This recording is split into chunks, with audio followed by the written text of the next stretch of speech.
So I hope that's been good for you. You know, I called a friend of mine from Colorado yesterday because I was thinking about his farm. He was a coworker. He lived in Longmont, Colorado. If you know the Denver area, it's north of there. We lived in Westminster, which was south of him, but he was a coworker. And he also had a farm in Wyoming.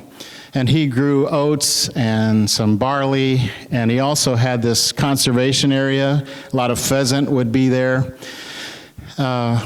He had a small building that had a living area and a farm area where he had his tractor and all of that stuff.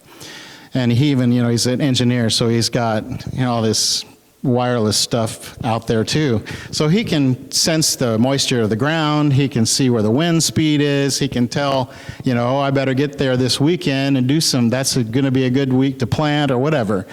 So anyway, his name's Ken. I called him mainly to just see how he was and also to see if he still had that farm. And he does. And Diana and I and our second oldest daughter, Angie, some of you know Angie, you do? She came with us. He invited us up to help plant some fruit trees. He had this property for a while, but he hadn't really started the orchard he had in his mind. And so we were planting these little trees. You remember what kind of trees they were, Diana? And we planted row and row and row of those trees. And then later I went up by myself, and in that area, the Platte River runs right through that area. If you have any relatives in Nebraska, the Platte River comes right out east to west. Actually, it's going the other way. It's going toward the Mississippi. Out here it goes to the west. Anyway, I'm rambling to say that there were some channels, irrigation channels, off of the Platte River. And if you wanted to be on that irrigation channel, you had to pay into it. And so he was part of the association that had that water available to them. But he hadn't run any water from that channel to his fields. And so I'm out there with him. He's an old guy like me. And we're handling these 10-inch blue PVC pipes, you know, digging holes, laying these pipes so that we can get the water from where he gets it to where his field is, okay? Now, why am I going through all this rigmarole about that? Because if we didn't do that, there's nothing that's going to grow there. Because if you've ever flown from the east to the west, you know that along about Topeka, Kansas, it gets very brown, and it stays brown until you get to the gorge, and then it's just magically green again, right? And so if he didn't do that, my friend Ken didn't bring the water to these plants, they would not be nourished, they wouldn't grow. And these little trees ended up dying, most of them anyway. He had to replant them. But it wasn't because of his lack of effort or lack of putting water there. And sometimes that's the way our life is. We have this channel, you know, the Platte River is bringing us, you know, God is bringing us all kinds of nutrients and water, and he brings his sunshine on everybody. And sometimes we just don't want to open up the pipe, you know. We just say, well, you know, if it grows, it does. If it doesn't, oh well. But God really wants us to invest in opening that pipe and letting his water and stuff flow into our lives. But we're nearing the end of this session, this series where we're talking about Psalms. This is week 7 of week 9, I believe, of Psalms. So I thought it was about time we looked at Psalm number 1, because Psalm number 1, it's thought, maybe even 2, but definitely Psalm 1, was written specifically to be the first psalm of this whole songbook, this Hebrew songbook. And the Hebrews sometimes put psalms together so that their total number might be different than our total number. And in our Bibles that we normally use here, there's 150 psalms, okay? But this is Psalm number 1. And this Psalm number 1 has this thread that starts, that goes all the way through all 150 Psalms. And that thread is that God creates all kinds of people, all shapes, sizes, colors, tribes, genders, personalities. And there's two roads that we all can live on, right? There's only two. We think there's more, but there's really only two. Only two roads. We can choose to live by the waters of God, which leads to life, or we can choose to live on the wide road, and that leads to death. It goes to the wilderness, or we can live on the road that's next to God's water source, okay? That's the only choices. There aren't any other choices. So during the Sermon on the Mount, Jesus said this in Matthew 7, "Go in through the narrow gate. The gate that leads to destruction is broad and the road wide, so many people enter through it. But the gate that leads to life is narrow and the road difficult, so few people find it." So we choose the road we travel on. And it's how we respond to God that makes that choice for us, right? We can accept him or we can reject him. And that chooses the road we're on. It's as simple as that. So let me read Psalm 1. In fact, if you want to read it with me, you can, out loud. Psalm number 1. "The truly happy person doesn't follow wicked advice, doesn't stand on the road of sinners, doesn't sit with the disrespectful. Instead of doing those things, these persons love the Lord's instruction, and they recite God's instruction day and night." Am I standing in some of your way? I'll get over it. Okay, verse 3. "They are like a tree replanted by streams of water, which bears fruit at just the right time, and whose leaves don't fade. Whatever they do succeeds. That's not true for the wicked. They are like dust that the wind blows away. And that's why the wicked will have no standing in the court of justice, neither will sinners in the assembly of the righteous. The Lord is intimately acquainted with the way of the righteous, but the way of the wicked is destroyed." So 6 little verses were written especially to open up the whole songbook. And you might think, well, that's kind of harsh, isn't it? To talk about the wicked perishing, don't you want to invite more people in and let them read a few more Psalms before they say, I've had enough, I don't want any of that. No, that's not what it's all about. But Psalm 1 sets out this contrast between the ways of the wicked and the ways of the righteous. We don't talk about those two words anymore, right? Wicked or righteous. But it invites us to read more and to listen more and to pray more, maybe even sing more through these Psalms to help us see which path have we chosen, right? So what are the righteous like? I think if we look at the first 3 verses, I'll just read them again. "The truly happy person doesn't follow wicked advice, doesn't stand in the road of sinners, doesn't sit with the disrespectful. Instead of doing these things, these people love the Lord's instruction.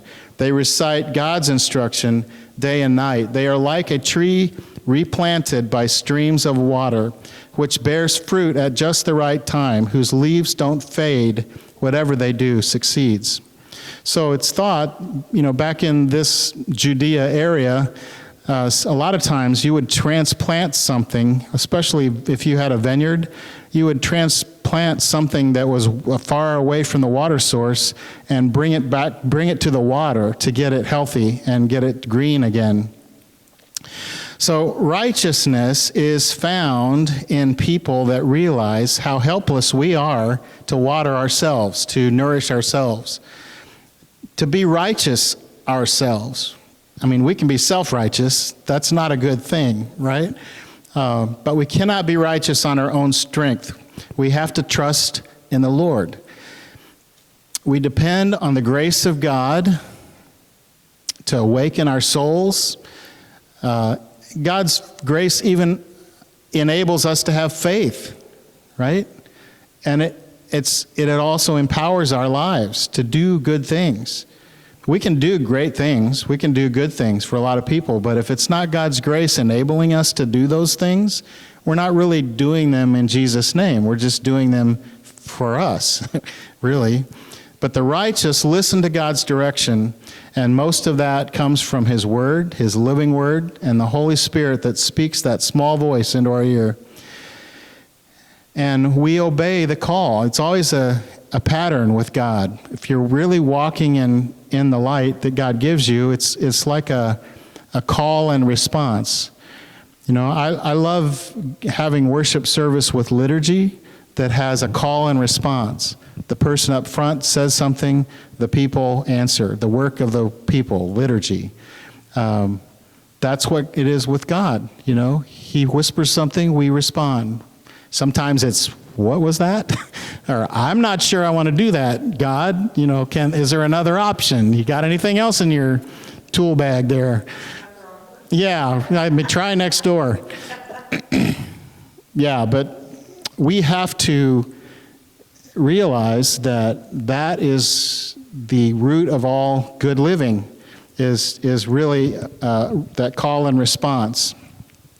Now, sometimes we don't respond the way we should, but God gives us second chances, right? That's awesome.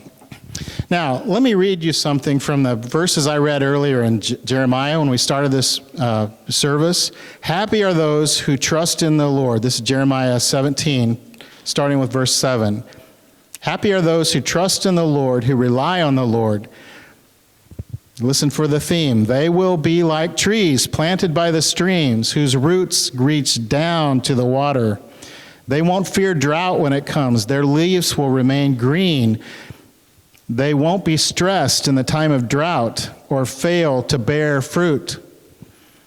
I didn't understand what heat stress was until this summer. Our fir trees had these 12 inches of new growth that just turned brown and fell off. That's heat stress. I'm hoping that we still have some trees this spring. Anyway, Jeremiah is saying the same thing this psalmist did. So what are the wicked like? When we look at these verses from the Old Testament, what are the wicked like? Well, in Psalm 1, starting with verse 4, he says, this isn't what I just said about the righteous, that's not true for the wicked. They are like dust that the wind blows away. And that's why the wicked will have no standing in the court of justice, meaning they won't have any defense for what they've done. They just have to listen to the penalty, pushed down on them from the judge. Neither will sinners in the assembly of the righteous. The Lord is intimately acquainted with the way of the righteous, but the way of the wicked is destroyed. So wickedness is found in people who have this, I guess we could call, ultimate or blatant disregard or disrespect for God's values, for God's direction in life. And they associate with people who believe the same way. But there's no defense, as is said, they can't stand in the judgment seat hall. They have no defense against their deceitfulness or their evil intentions or their harmful actions. This is who I would say is wicked, right? They trust only in themselves or other wicked people. And all of us have been there, right? I'm not talking about them versus us. I'm talking about us, okay? And the end to that life is death. So, now Jeremiah 17, let me read some other parts of this morning's reading. The Lord proclaims, cursed are those who trust in mere humans, who depend on human strength to turn their hearts from God. They will be like a desert shrub that doesn't know when relief comes. They will live in the parched places of the wilderness, in the barren land where no one survives. So we've heard from Jeremiah and the Psalm 1 talking about the righteous and the wicked and how it could be compared to a green tree living by the water and something that's dried up and blows away. But when we look at plants, we can tell. When it's not green, we can tell. When it's brown, we can tell, right? We humans are odd critters. You can't always tell from the outside who the righteous are and who the wicked are, right? Sometimes we look the same. We sound the same. We do the same things. So that's what makes this so tricky with us, right? Left to our own devices, we hide our true motives, right? Sometimes. Our real intention was to, put you down, and so I'm going to do something that seems like I'm doing it for me, and I'm really doing it to put you down, right? But God knows our thoughts. Even though we may not know each other's thoughts, God knows our thoughts. Listen to the verses from Ezekiel 7. The most cunning heart, it's beyond help. Who can figure it out? I, the Lord, probe the heart and discern your hidden motives. So we can't fool God. We can fool each other, but we can't fool God. I want to read something from Matt Tuzinski. He wrote something in a commentary about this verse in Jeremiah. God sees the intent behind human action and the secrets we hide from the world. We abuse those around us for our own gain, and we hide it all behind the facade of morality, politeness, and false piety. If we live in this way, we will be in for a surprise when God passes judgment on all of our secrets. That's what we, hopefully all of us, have discovered, right? You can't hide your secrets from God. It's better to just open your heart and say, please forgive me, right? And let's move forward. So as I said, we can fool humans, we can't fool God. So living that kind of life is costly. And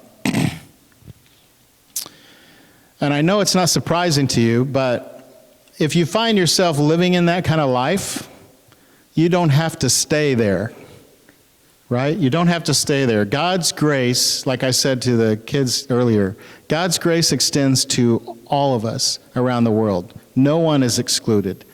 Everyone has God's grace working in them. We in our Wesleyan tradition believe in something called prevenient grace. It's something other Protestant groups have believed too, even some Catholic and Eastern Orthodox, that there is this grace that God, blankets the earth with, that is reaching for us, pursuing us, wanting us, calling out to us. And we can choose to accept it and move in that direction, or we can say no, reject it. And God's not going to keep us, He's not going to force us to accept it. But He's going to keep pursuing us, right? That's the deal. So it doesn't surprise you, but if we realize we're living that way, there is hope for us. There is hope for us. And that's really what the good news of Jesus' gospel is all about, right? If we allow God to work in us, our wickedness can be transformed. That's the big deal.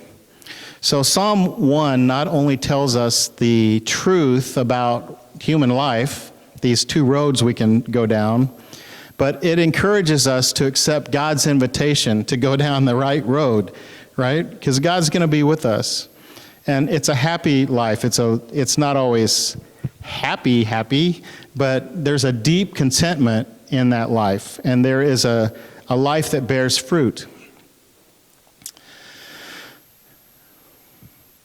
Now, the psalm talked about delighting in the law of the Lord. So does that mean we have to follow all the Jewish dietary laws and all of the, dozens and dozens, literally hundreds of extra laws that they've come up with?